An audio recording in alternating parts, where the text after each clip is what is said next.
What if I told you that what you observe isn't what you actually chose to see? It might sound strange at first, but the reality you perceive isn't neutral. It's subtly shaped, filtered by something you often don't even notice: an invisible simulation. And this isn't science fiction. It's real. It's happening right now inside your mind, and it influences everything: your choices, your emotions, your relationships, even what you believe is possible or impossible. You think you're making conscious decisions, but most of the time, you're simply reacting, repeating inherited patterns, obeying silent commands born from old beliefs, unresolved traumas, and masked fears. What you see is a reflection of that, a reality that keeps repeating itself because your gaze is still locked in the same place. But what if there was a way to break the cycle? What if you could consciously awaken your awareness and free your perception from that hidden programming? Today, you'll understand what's really controlling your focus. And more than that, you'll learn how to break free from the simulation that keeps repeating the same reality. What you're about to discover isn't just new information, it's a new way of seeing. And when you change the way you see, what you see also changes. Get ready. You're about to awaken the observer. What is the simulation, and how does it form in the mind? Have you ever felt stuck in a pattern? As if no matter how hard you try to change, the same situations keep showing up in your life, just with different faces or settings? That's not a coincidence. That's the simulation at work. But to understand what the simulation really is, you have to go beyond the idea that reality is something fixed, external, or separate from you. The truth is, what you call reality is, for the most part, a projection.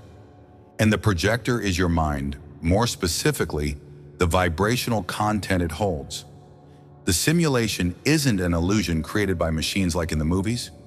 It's a mental, emotional field shaped by everything you've lived, felt, believed, and absorbed, even without realizing it. From an early age, we begin forming a kind of invisible map of the world. This map isn't based on how things truly are, but on how we were conditioned to see them. Our first experiences of fear, rejection, scarcity, or pain create deep grooves in our psyche. Each time we experience something similar, those grooves get deeper. And over time, the mind learns to follow the same paths as if they were the only possible route.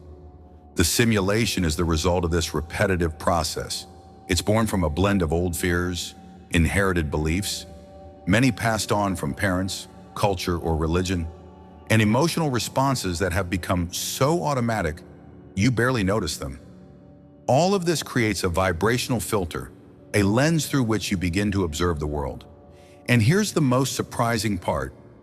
This lens doesn't just distort what you see, it also determines what you're capable of perceiving. A mind programmed by the simulation ignores everything that doesn't confirm its narrative. If you carry an unconscious belief that people always let me down, your attention will naturally seek out signs of betrayal, distance, or disloyalty, even when they're not really there.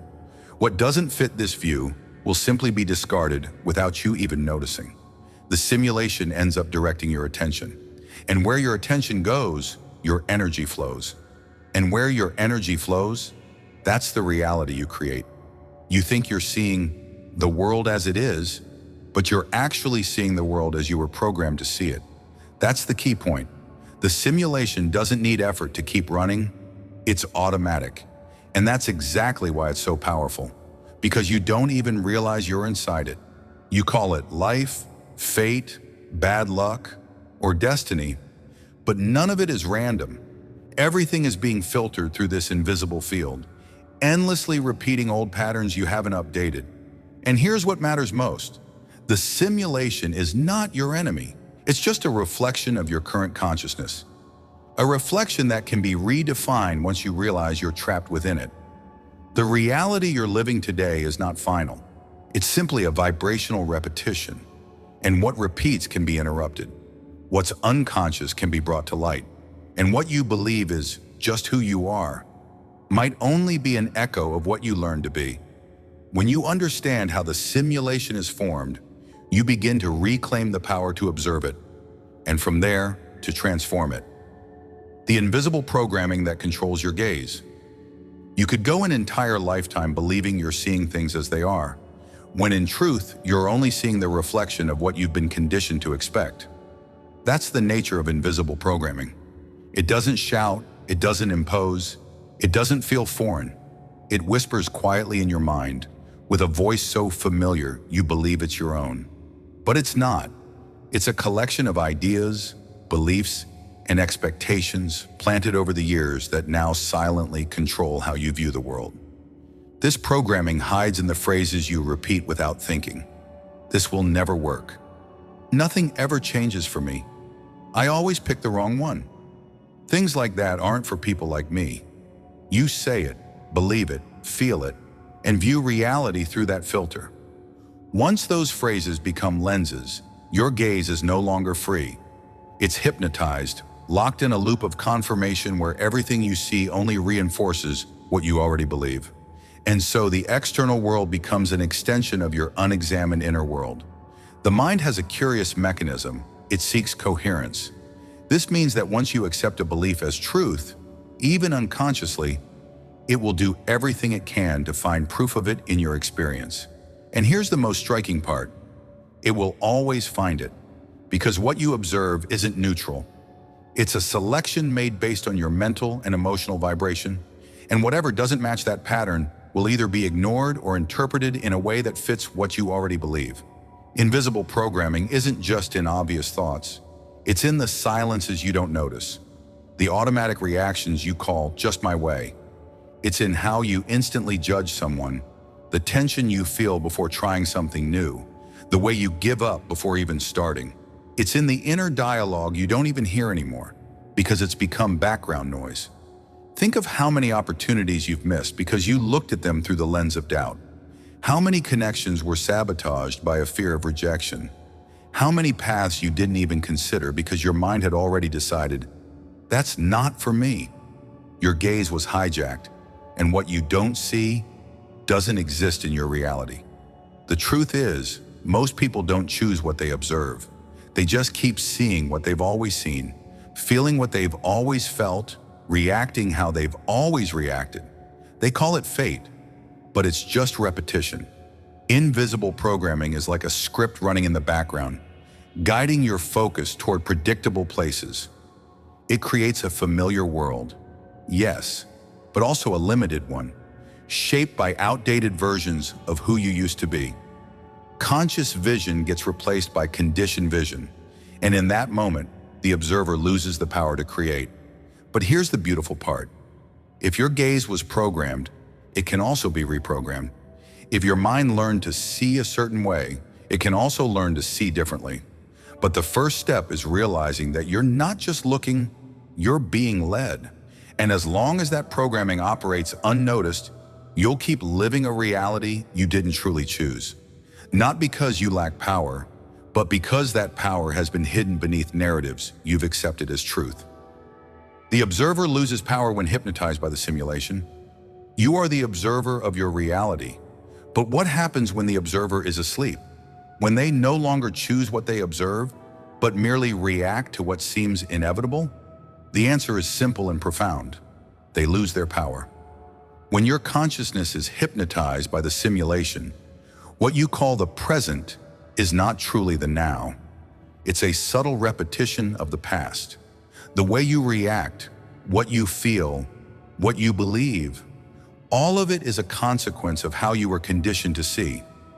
And as long as that gaze remains trapped in old patterns, your reality will continue to be a reflection, not a creation. The hypnosis of the simulation isn't visible to the eye. It shows up in the form of familiarity.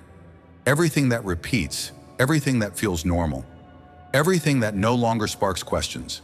That's why so many people live years, sometimes decades, feeling like they're going in circles even as they change places, relationships, jobs, or dreams. They carry within them the same script, the same unconscious focus, the same imprisoned gaze. In this state, the observer doesn't even realize they're trapped, because the simulation is seductive. It offers comfort, predictability, ready-made explanations for why things are the way they are. And more than that, it creates an inner world where everything makes sense, even if that sense is rooted in limitation. You might truly believe you're being realistic, when in fact you're just being loyal to an old conditioning. And the more you believe in this inner world, the more it gets projected outward. Reality stops being a field of infinite possibilities and becomes a mirror that only reflects what you already know. That's when the observer's creative power dissolves. Not because it disappears, but because it falls asleep. And those who are asleep don't choose. They only dream of what they have already seen. You may be surrounded by new opportunities, elevated experiences, wider paths, but you won't see them if your gaze is still programmed to seek what it's always sought. The mind in this hypnotic state becomes selective. It ignores anything that doesn't match its inner narrative. It turns exceptions into coincidences and reinforces patterns as absolute truths. And the most important part, it does this silently, without noise, without alarm, without warning. That's why it's so hard to realize you're not choosing, you're just reacting, just obeying the simulation. But the observer doesn't vanish, it simply forgets. Forgets that it can choose, forgets it can change its focus, forgets that the present moment is only real when felt fully, free from past projections. And that forgetting is the root of suffering, because a consciousness that observes without presence lives in fragments, never whole. The good news is that awakening is possible, and it begins the moment you realize you've been seeing life through a filter. When you stop asking, "Why does this always happen to me?" and start asking, "What part of me keeps choosing this?" the veil begins to fall, and the observer, little by little, reconnects with its original power. Reality doesn't need to repeat the past, but for that to happen, your gaze can't keep repeating the same programming. The present is only true when you are truly here, present, conscious, free from the simulation. How to break the simulation? Awakening the observer. Technique. The simulation only continues because you believe that what you're observing is real, fixed, and inevitable. But the truth is, what you observe is directly tied to what you carry within, your patterns, your stories, your unhealed emotions. And this can be changed. What keeps the illusion alive is the absence of inquiry. When the observer begins to remember it has a choice, everything changes. Awakening the observer is the first step to breaking the cycle of the simulation. It's the moment you stop reacting on autopilot and begin seeing with presence. It's not about fighting your thoughts, nor about forcing a new vision. It's about bringing awareness to the most subtle and powerful act that exists, the act of observing. It all begins with a thought, a recurring, familiar thought, one that surfaces almost unnoticed. It might be something like, "This never works out," or "People always disappoint me." When that thought appears, don't resist it. Just look at it. See it as mental content, not as truth. Sit with it for a few seconds, without judgment. Then ask yourself sincerely, is this true or just something I learned to think? That simple question opens a space between you and the thought, and in that space there is freedom. Freedom to see from a new angle, to feel differently, to choose a new focus. By interrupting the automatic identification with the thought, you regain the power to look clearly. And that is what begins to dissolve the simulation. But questioning alone is not enough. You need to bring your attention to the now. Not the now as a concept, but as a living experience. Feel your breath. Feel your body. Notice the sounds, the colors, the temperature. When you anchor your awareness in the present moment, the cycle of repetition loses power. The past stops being the dominant lens, and the field opens to something new. From this state of presence, you can deliberately choose something different to observe. It's not about pretending to be optimistic or ignoring what's happening. It's about allowing your attention to explore possibilities that were outside your program reach. Maybe you choose to observe something neutral, like the movement of trees, the sound of the wind, the texture of an object. Maybe you decide to contemplate something higher, like gratitude for being aware, or the beauty of a small synchronicity. What matters is that in doing so, You're stepping out of the closed loop of the simulation. This practice may seem subtle, even too simple, but its impact is profound because your entire external reality is a mirror of the quality of your inner observation. When you change the center of your focus, even for a few seconds, you send a new vibrational signal into the field around you. And the field responds because it's not listening to your words, it's responding to your frequency. Awakening the observer is a process, and like all processes, it strengthens with conscious repetition. Every time you question an automatic thought, every time you choose now instead of the past, every time you direct your attention with intention, you're weakening the simulation and reinforcing presence. You don't need to control every thought. You don't need to erase all your patterns overnight. You just need to remember every day that the gaze is yours. And when the gaze becomes yours again, so does the power. Because where you place your attention, you place your energy. And where you place your energy is what you begin to create. What happens when you take control of your observation? Something powerful begins to happen when you stop being led by unconscious perception and start consciously choosing what to observe. The external world doesn't change instantly like magic, but something within you shifts. It's subtle, but real. It's as if the once rigid and predictable reality begins to show cracks, small openings through which new possibilities begin to flow in. Taking control of your observation doesn't mean pretending everything is fine when it's not. It means that even in the midst of chaos, you can choose where your attention rests. And that changes everything, because your attention is pure energy. It is vibration in motion. And when you start directing it with awareness, you alter the field around you. You're no longer being pulled by the simulation. You're beginning to create. The first noticeable change is internal. The once noisy mind begins to slow down. Thoughts still arise, but you no longer identify with all of them. They pass like clouds, and you realize you can choose not to follow. A space opens between stimulus and response. And in that space, something precious is born. Freedom. This freedom is the seed of a new reality. When your gaze stops being automatic and becomes conscious, the cycle of repetition weakens. What always seemed to happen the same way starts to lose its grip. You begin to notice details you hadn't seen before, feel more subtle nuances, and recognize opportunities that were always around you. But your conditioned mind couldn't perceive. The vibrational field around you, sensitive to your frequency, begins to reorganize. You attract people with a different level of awareness, experiences that mirror your new inner state, situations that seem like coincidence, but are actually a response. The universe starts aligning with your conscious observation, not with your unconscious repetition. You also begin to notice that you don't need to react to everything, that silence can be more powerful than explanation, that non-judgment opens doors that control never could. You stop fighting reality and start aligning with it, not as someone who submits, but as someone who understands that there is intelligence in everything, and that this intelligence responds to your state of presence. And over time, this new way of observing becomes a new way of living. You don't become perfect nor immune to challenges, but you become conscious. And consciousness transforms any scenario into fertile ground for evolution. Taking control of your observation is like reclaiming a key, the key that opens the door to a life no longer ruled by fear, repetition, or the past. A life that is born from the now and expands moment by moment, based on what you choose to see, feel, and sustain.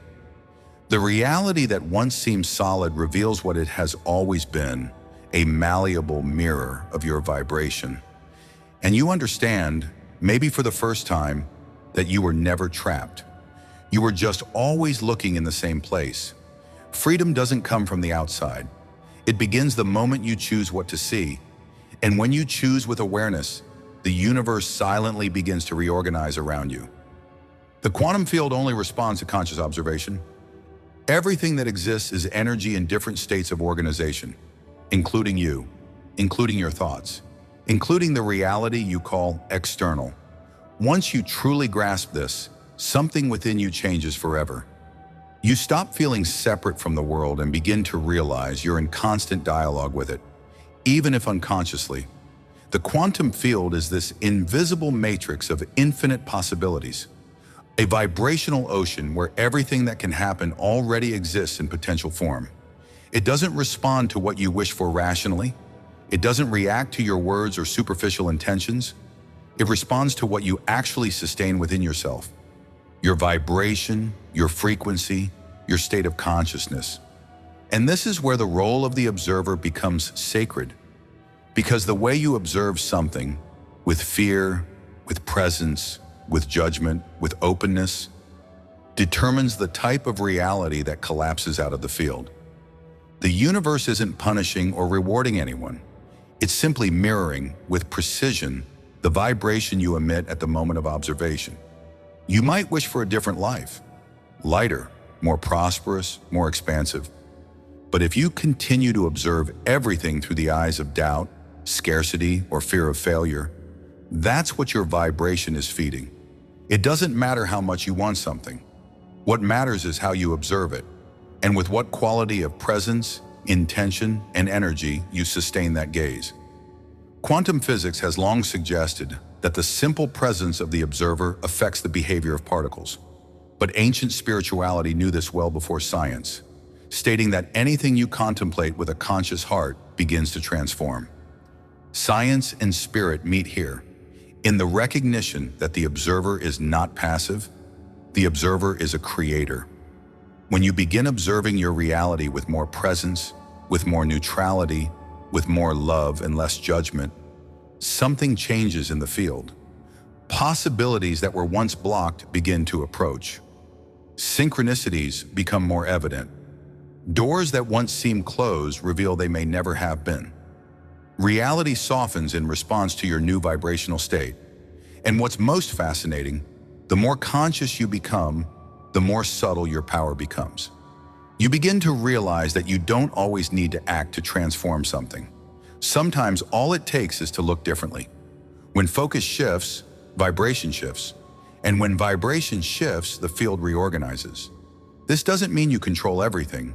It means you deeply influence what you attract, what you perceive, and what reveals itself. The field is alive. It listens. And the language it understands is not logic, it's vibration. That's why awakening the observer is not just a mental practice. It is a return to the center of conscious creation. When you learn to observe with presence, you align with the natural flow of the universe. And in this state, you stop fighting reality and start co-creating with it. You are not separate from the field. You are part of it. Your gaze is not a neutral spectator. It is a shaping force. And every time you choose to observe with consciousness, you are offering the universe a new direction to express itself. The quantum field does not respond to what you want. It responds to what you are, in the moment you observe.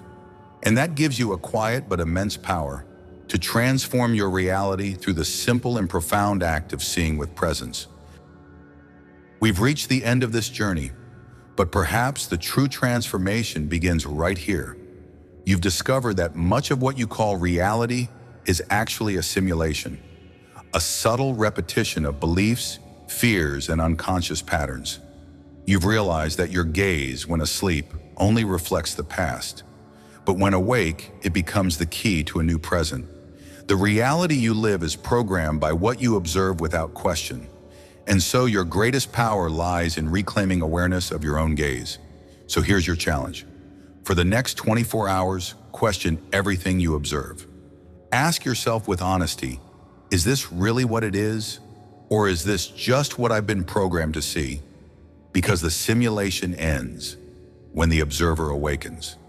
And when you awaken, the universe begins again.